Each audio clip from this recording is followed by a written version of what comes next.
નાણાકીય વર્ષ 2022-23 અને આકારણીય વર્ષ 2023-24 માટે આવકવેરા રિટર્ન ફાઇલ કરવાની પ્રક્રિયા શરૂ થઈ ગઈ છે. તો તમને જણાવીએ કે આ દસ્તાવેજો દ્વારા તમારું કામ મિનિટોમાં થઈ જાય.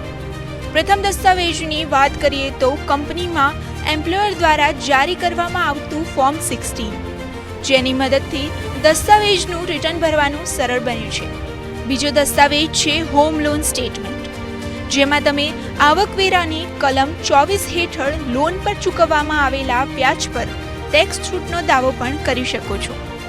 ત્યારબાદ ત્રીજો દસ્તાવેજ છે રોકાણના પુરાવા, જેના દ્વારા તમે કરમુક્તિનો દાવો કરી શકો છો. આગળ ચોથો દસ્તાવેજ છે કેપિટલ ગેઇનના દસ્તાવેજો.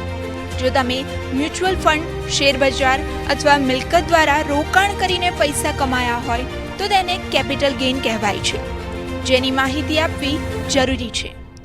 તે પછી પાંચમા દસ્તાવેજની વાત કરીએ તો જો તમારી પાસે એકથી વધુ બેંક ખાતા હોય તો પાન કાર્ડ અને આધાર કાર્ડની ઝેરોક્સ આપવી મહત્વપૂર્ણ છે.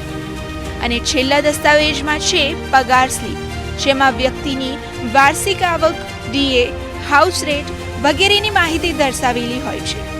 વેલ, હાલ તો આ વિડીયોમાં બસ આટલું જ. બીજા બધા કન્ટેન્ટ્સ માટે જોતા રહો મંતવ્ય ન્યૂઝ.